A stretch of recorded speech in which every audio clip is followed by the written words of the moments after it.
Hi, everybody. Thank you so much for sticking with me and joining us in this Hemanti Ki Adaber, in this space to Be'ez Hashem.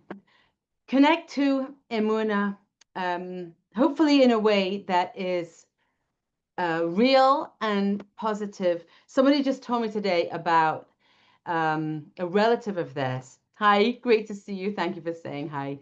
A relative of theirs who started following a rabbi who told him to stop going to doctors, stop taking his medicine. He had diabetes. He took out his pump.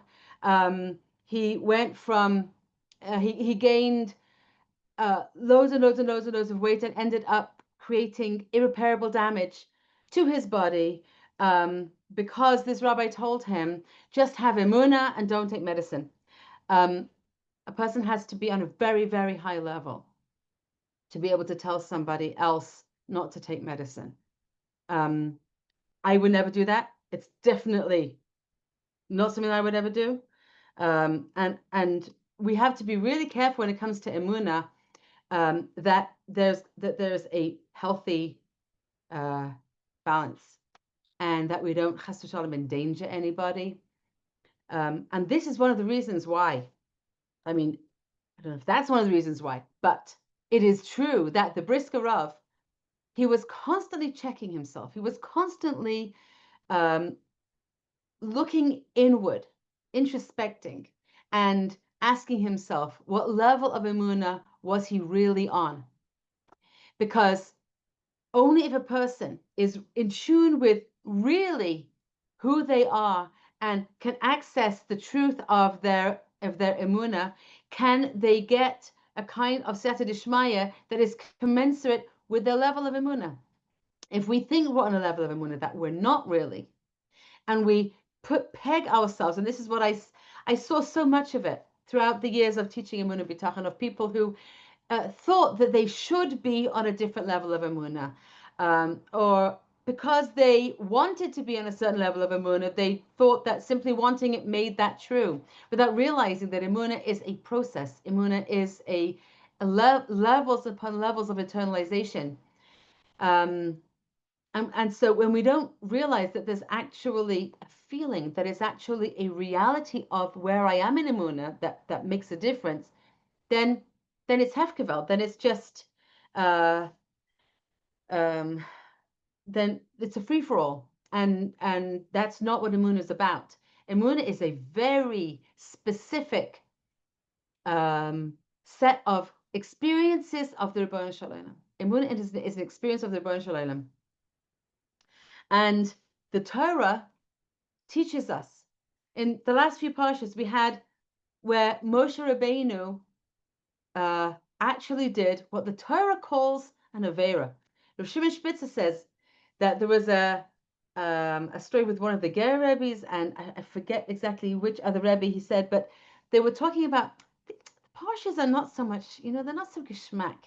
They're all full of averas. What's going on here?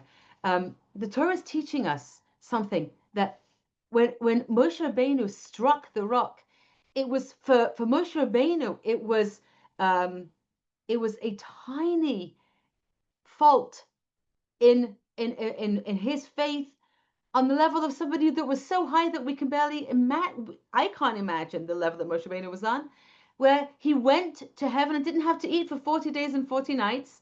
He became almost a malach.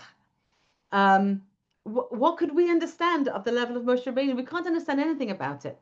And so to say, it says anyone who says that Moshe Rabbeinu sinned or that David HaMelech sinned, when we say these words, it's only on the highest level of the Torah and what the truth of the Torah could expect from completely perfect tzaddikim. And yet, there's a smidgen missing from Moshe Rabbeinu, and he hit the rock. There was a smidgen missing in David HaMelech. And David HaMelech only sinned in order that the sin of David HaMelech was only, Bathsheba wasn't married. Exactly what the sin was, David HaMelech said to Hashem, "L'chol levadcha chatasi." My sin was only really to you. It was in a such a fine point that I don't even understand what it was. I don't understand what it was. But David HaMelech understood what it was, and he justified the the pain that he went through afterwards from Hashem in order to fix up what he had broken through that avera that he perceived. So it's just to show us the greatness of these people, and that everything is considered in terms of who we are. That's the point. That it's not one size fits all, not in any way. And there are endless levels. The Sfas Emes says that there are endless hergation, endless levels of sensing in Emunah. And the Brisker Rav was constantly assessing himself. What is my Emunah today? What am I feeling today? Is the hishtadlus that I'm doing, is the effort that I'm putting in appropriate for the level of Emunah that I have? Is it too much? Is it too little? That's why he was constantly checking. He didn't want to do too much hishtadlus, to put in too much effort, but he didn't want to put in not enough. And it makes a difference. And lahalacha, meaning according to the Jewish law, we need to know what level of emunah we're on before we do something, because we don't know what level of investment of putting effort in is going to be appropriate for us or not. So we have to be real with ourselves and honest with ourselves. We have to introspect. We have to get to know ourselves, and we have to be honest. And so these parshas teach us that each person, each individual, according to who they were, that's how HaKadosh Baruch Hu responds to us. So, Parshas Chukas. Reb Osher Freund says that we can learn out. He says this in a bit of a light-hearted way. It's not a joke per se, but he says this is not exactly the pshat in the psukim, but he says we can learn from what it says about the Para Aduma, about how we're supposed to live our lives. He says the greatest person, even the biggest chacham, he cannot understand the secret of the Para Aduma, which is the conflict, the intrinsic contrast of what the Para Aduma does makes it a paradox that nobody can understand. Okay, it purifies the impure whilst at the same time making the pure impure. Why is that? And that's the secret, and that's what cannot be understood. But if you want to say in a little bit of a light-hearted way what this secret has within it for our lives, let's understand what Jewish lives are about, because our lives reflect back to us this picture of purifying the impure and making impure the pure. In our daily lives, we come across this all the time. A person goes out into the world. Person goes out to do shopping. Person goes out to join the workforce.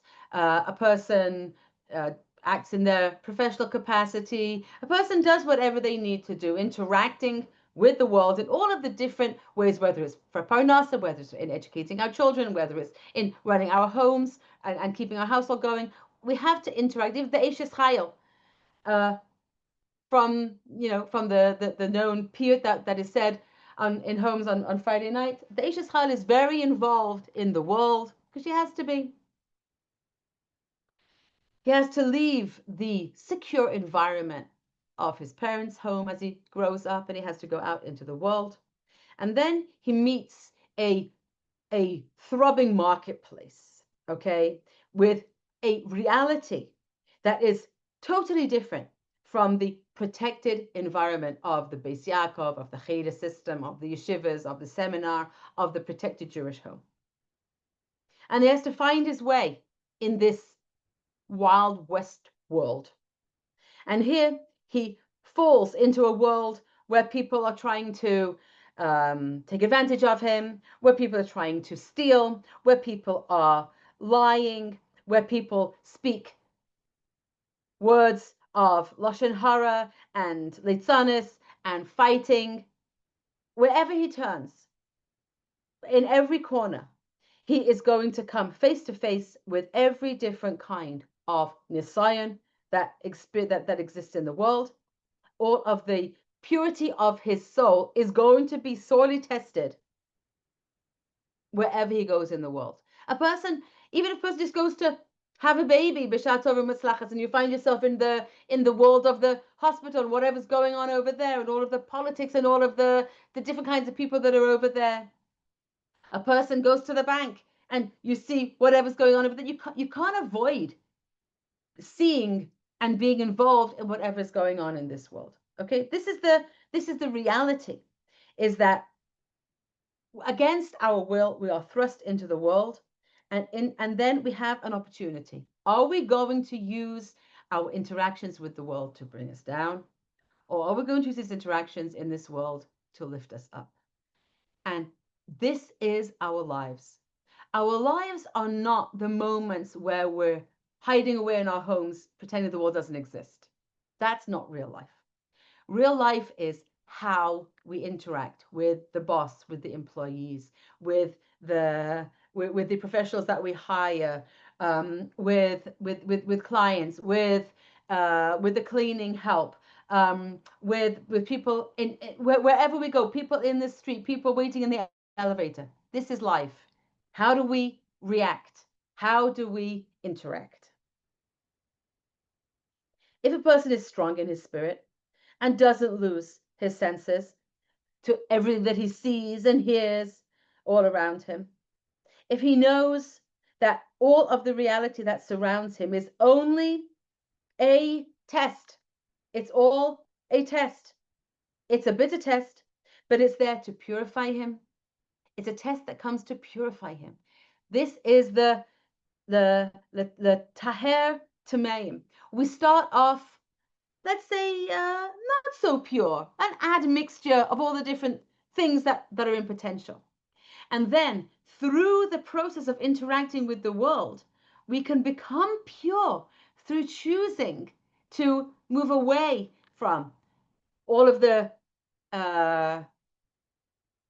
lowest things that are exposed to us throughout our lives and move away from them. And through that, we purify ourselves, because we were only created for this purpose, to withstand the tests of life. That's why we were created. We weren't created to hide away. We were created to withstand the test. It doesn't mean we need to go out onto a street where there's all kinds of problematic things and say, well, I was supposed to, withstand the trials. Rav Moshe Aaron Stern Zassal would say, you bring down that a person who would walk down Rehov Yafo in Yerushalayim, during his days, and say, I'm going down this way, but I'm going to hide my eyes. Better he should go down the side streets and not go down Rehov Yafo and see and have to hide his eyes. You're not the bigger tzaddik if you put yourself in a situation of nisayon. You're a bigger tzaddik if you do avoid the nisayon. But again, HaKadosh Baruch Hu thrusts us into situations where we have to take the child for an evaluation in a situation, and you can't get out of certain things. We have to take care of our families. We have to do the things we have to do. We have to interact with the Board of Education or whoever it is that Kadosh Baruch Hu has designed that we have to interact with. Okay, Kadosh Baruch Hu has decided that we have certain people that we have to interact with, and that's exactly the nisayon that we're supposed to withstand, us for ourselves. Are we going to become more pure from this? Are we going to take the darker parts of our soul and the bent parts of ourselves, and are we going to straighten them out through this nisayon? And then all of the waves that come upon us are going to lift us up to the pure heavens. And the tumor that was in the potential tumor that was in the reality then purifies us. Okay, this is the incredible twist that he says the impurity that exists in the world around us actually has the capacity to make us pure through not choosing it, through using it as a stepping stone to choose into purity and not going down that path. And it makes us holy, and it prepares us to actually fulfill the purpose of our lives.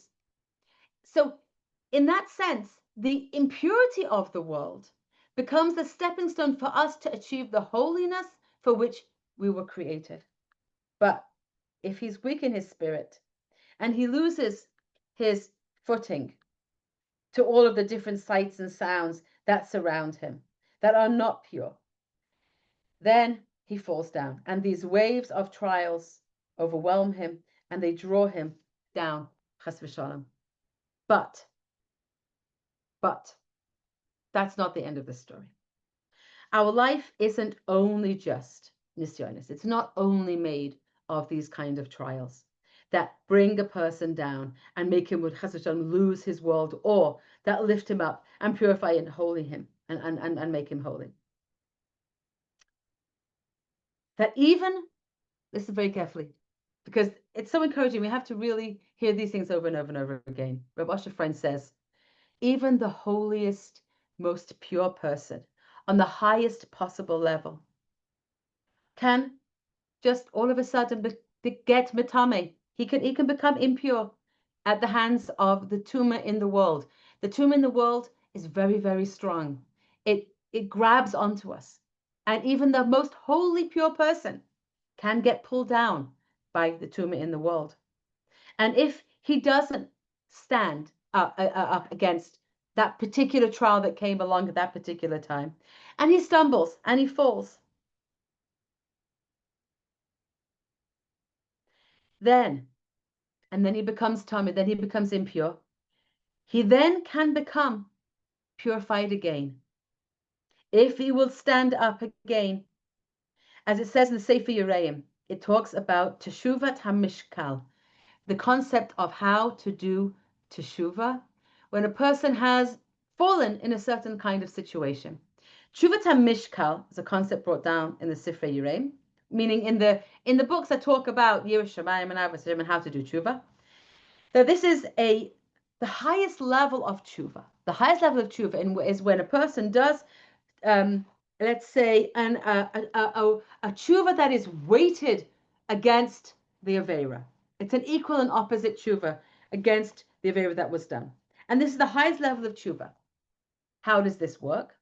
That the person who sunk himself into the avera, and now he wants to do tshuva, he does tshuva till the level where he gets the exact same opportunity that he had to do what he did previously under the similar circumstances. And nevertheless, he doesn't do it again. Okay? Again, the same circumstances, and it has the same will, and the same temptation is right there that brought him down the last time, but this time he overcomes. This time he stands up in the test and he doesn't give in. This is the true tshuva. And the Sfarim say that even a Rasha who withstood the Nisayan, he then comes along on the path of real tshuva, and this is called letaher tamein. This is how all of the tumor of this world then can be metaher the tamein, even after the fact, even after one has fallen in whatever it is. And he said, even the biggest tahor, even the person who is actually pure through and through, can fall. Such is the temptations of this world. Such is the way that Akash Baruch was set up the world. Again, even though David HaMelech, Adam HaRishon, Moshe Rabbeinu, even though they were on such unimaginable madrigas, but yet they did have, even with their madrigas, they were able to fall to some degree. They certainly didn't do an Avera according to anything that would be relevant to us to consider an Avera. But for who they were, it was something that could be considered an Avera for who they were, which is why Kadosh Baruch Hu spoke to them about it and said, this is not okay. And Kadosh Baruch Hu didn't let Moshe Rabbeinu go into Eretz Yisrael. Again, there were many, many other reasons. But the catalyst for it was that particular Avera. Adam HaRishon fell and brought the entire world into a whole different set of nisyonos. So again, what we're learning is that even the person of greatest purity, on their level, wherever they are, has a greater Yetzer Hara that is going to bring them down. HaKadosh Baruch Hu doesn't send the greatest of the great David HaMelech a very simple Yetzer Hara that would get most of us down. HaKadosh Baruch Hu sent to David HaMelech only a Yetzer Hara that was appropriate for David HaMelech. And so each one of us has a Yetzer Hara that is suitable to us. And so if we fall, it's not because we couldn't overcome a simple Yetzer Hara. It's because we had a Yetzer Hara that was for us. It was absolutely to us. And sometimes the Nisayan is not whether or not we will stand up to the Nisayan, but what are you going to do afterwards? Are you going to do the tshuva? Do you have the humility to turn around and say, wow, I really lost it. I really shouldn't have done that. And now what am I going to do? Now am I going to do tshuva? And so even the most pure person could fall. And then they have the opportunity to take that impurity, the impurity of the world, and use it as a springboard to be matame to Hayim. I mean to yes, that from the tuma comes the tahara. That they could use that as a springboard through if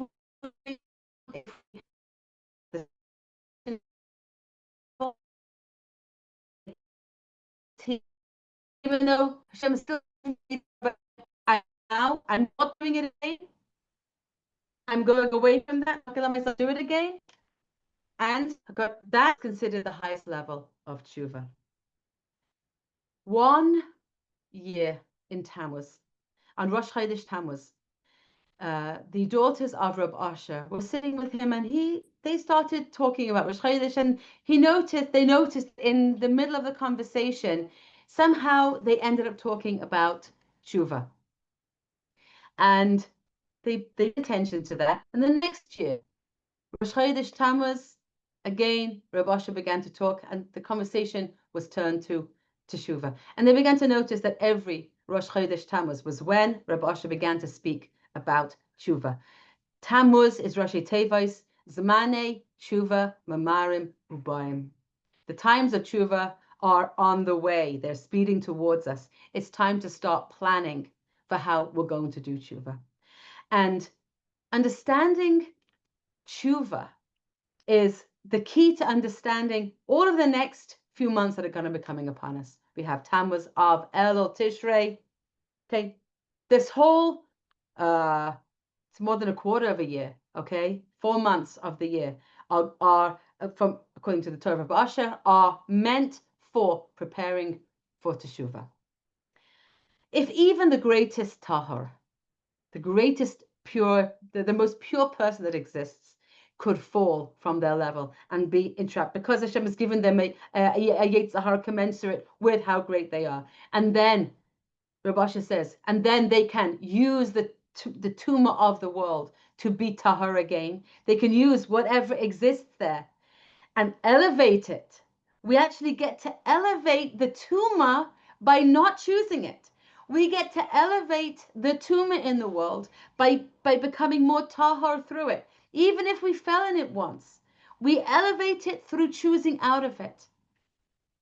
So we have to understand that Averas are not our enemy per se. Of course, we want to avoid them. Of course, we want to activate our Yetzer Hara as much as we can. But if we fell, and even the most pure person falls, there's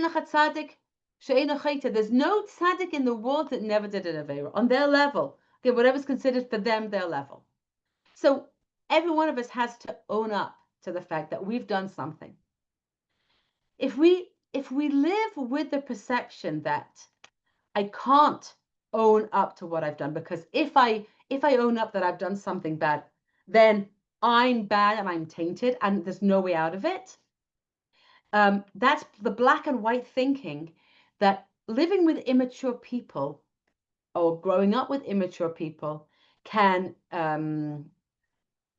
kind of lock us into that kind of thinking, where we think if I'm not perfect, then I'm the dregs. If I am not superwoman, then I'm awful, then I'm garbage, then I'm trash.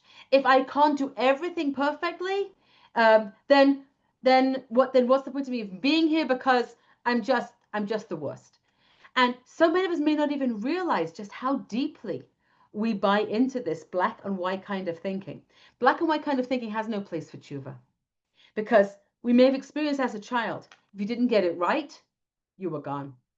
Clients of mine have told me how one particular client told me that when she was a young girl, she forgot a winter sweater in school, and her mother didn't speak to her for a week because she left a winter sweater in school. Okay, can we imagine? She was 8 years old. Now, we're talking about, I think her mother was a child of Holocaust survivors. Certainly, she went through her own trauma, okay, for sure. And yet, the lesson that my client learned was, if I make a little mistake, I'm gone. I'm a goner. I'm going to be punished. I'm going to be ignored. I'm going to be isolated. I am going to be abandoned. Any small mistake, just 1 foot out of step, and I'm lost. And so many women that I speak to have grown up in those kind of situations where it was all or nothing, it was black or white. If you didn't do everything the way that one or both, or whether it was a parent, whether it was a teacher, whether it was somebody in our lives who demanded things had to be that certain way, and if not, you were nothing, then we got the message that since I'm not good enough, because I'm not perfect. So since I'm not perfect, I'm just never going to be good enough. There's no way for me to be good enough. And the point is, well, the Torah wants us to know the way that the Torah why does the Torah show us that our greatest leaders made mistakes, that Hashem came into their lives and interacted with them and showed them, this wasn't what I wanted from you. Why are you doing this? This is not what I wanted. I wanted you to do something else. I gave you an opportunity to be different, and I'm going to give you another opportunity to be different. I'm going to give you an opportunity to do tshuva. Why does Hashem show us that they were human beings who made mistakes? Because we're all human beings that make mistakes. Some days we're going to get it right, and some days we're going to get it wrong. Some days we're going to make a food that everybody loves, and some days we're going to get a meal that nobody likes. Some days we're going to have our plants to go to beautiful, and some days they're going to die. And some days we're going to say something that was just amazing and just seemed to get it right, and somebody really listened to. Some days we're going to say something that lands totally flat, and people are going to look at us like, why did you even say that? That's the way life is. Some days the sun is shining, and some days it's pouring, and some days we're exhausted and tired, and some days we're full of energy. But you can't predict this. We don't know what we're going to feel the next day. Kadosh Baruch Hu has his plans, but we're normal. We don't have to be perfect. And anybody who thinks they have to be perfect is unfortunately living in an alternate universe. And anybody who acts towards us as if we're not worthy of attention, if we're not perfect, they're also living in an alternate universe, and we don't have to buy into their narishkeit, into their lokshen, okay? Because it's lokshen, because that's not the Torah way of doing things. HaKadosh Baruch Hu is patient and loving kind. HaKadosh Baruch Hu's midos of rachamim are 500 times the midah of judgment. The Talmud Devorah brings down the 13 midas of rachamim that are going to accompany us all the way through the Elul and Tishrei, and we learn these 13 midas of Kadosh Baruch Hu. We learn the midas of rachamim, and it was the midas of rachamim with which Kadosh Baruch Hu created the world, not with midas adin. Kadosh Baruch Hu doesn't measure us with strict justice. And no one can go through this world without messing up. That's what Rabasha just told us. And so the way to live our lives in this world is not to pretend as if we didn't mess up, and not to hide it. But as David HaMelech said, when Nasa Navi came to him, Chatasi, I sinned, I did it. And I will teach the Paishim, I will teach those who have done Averas your ways, Hashem. I will teach. David HaMelech said, how can you now come and teach Klal Yisrael to do tshuva? Teach them darkecha. Teach them the ways of Hashem. Teach them who Hashem is. Hashem is loving kind. Hashem is patient. Hashem sees the good. HaKadosh Baruch Hu is always looking for the good in Klal Yisrael. HaKadosh Baruch Hu wants to do chesed and wants to see chesed, and Kadosh Baruch Hu gives to Klal Yisrael even in the absence of our own personal merits, but just in the schus avos. And Kadosh Baruch Hu remembers the times before we ever did anything wrong, and gives us in the merit, and even when there's no other merit, the Kadosh Baruch Hu makes up some kind of merit for us. The midas of a Kadosh Baruch Hu of Rachamim are endless, and we can rely on those midas of Rachamim. So David HaMelech says you can do tshuva because know who Hashem is. Whatever we've done, a Kadosh Baruch Hu will find a way back for us. We have to make amends. Okay, we cannot demand that another person forgive us. If we have hurt another person, that's another whole sugya. And probably between now and Rosh Hashanah, we will have time to speak about different aspects of tshuva that will come up. But just to understand the first steps in tshuva are knowing who Hashem is, as knowing Darkecha Hashem. When we know the ways of Hashem, that Hashem wants us to come back, and that Kosh has created us in such a way that we're off of Efer. Somebody once came to Rav Asher and he said, I stopped at the red light. And then the policeman came over to me and said, you went through the red light. I said, I didn't. He said, you did, and I'm giving you a ticket. So he took the ticket, didn't know what to do. And he came to Rav Asher and he said, I've got to go to the hearing. I really didn't go through the red light, but he gave me a ticket anyway. So Rav Asher said, okay, come to me the morning of the hearing. So the morning of the hearing, man comes along to Rav Asher and he said, go to the judge and say, like this. He said, say, I did it. I'm moida. I admit. And what can I do? And he offer ve'efer. What can I do? I'm dust and ashes. He went in. He said what Rav Asher told him to say. And the judge said to him, offer ve'efer, dust and ashes. Could be $45, 45 shekels. It's like $15. Okay. Gave him a very small knas, a very small charge and fine, and he was free. Dust and ashes. If we can say, I sinned, I'm dust and ashes. What do you want from Hashem? You made me like this. I'm dust and ashes. Then HaKadosh Baruch Hu will do the same thing. Oh, okay, 45 shekels. Okay, $15. That's all you need to pay. Okay. If we come up, no, I did nothing. I'm so pure. I'm so holy. You know something? That's not the way HaKadosh Baruch Hu wants us to come to him. He wants us to know that we're dust and ashes. And if our whole approach, the whole approach of Rav Asher could be summed up by saying that I'm dust and ashes. And if we can begin to think of ourselves as dust and ashes in our approach to HaKadosh Baruch Hu and approach to tshuva, you are erech apayim v'anu kshei oiref. We say, you are long-suffering, and we are a stubborn folk. We are dust, we're ashes, we're stubborn. And forgive us. Not because we're perfect. Forgive us because we're so full of holes. That is the approach to the season of Teshuvah, Be'ezras Hashem, that through our Teshuvah, we will come out pure. The way to come out pure is to go in as dust and ashes. Just as the ashes of the Para Aduma made impure the pure and made pure the impure. And this is the secret that we can't understand, but this we can understand. When we use the impurity of the world, where we have fallen, whatever we fell in, and we take one step above, whether it's machlokes, whether it's fighting, whether it's money, whether it's whatever it is that we did that we now want to do tshuva on.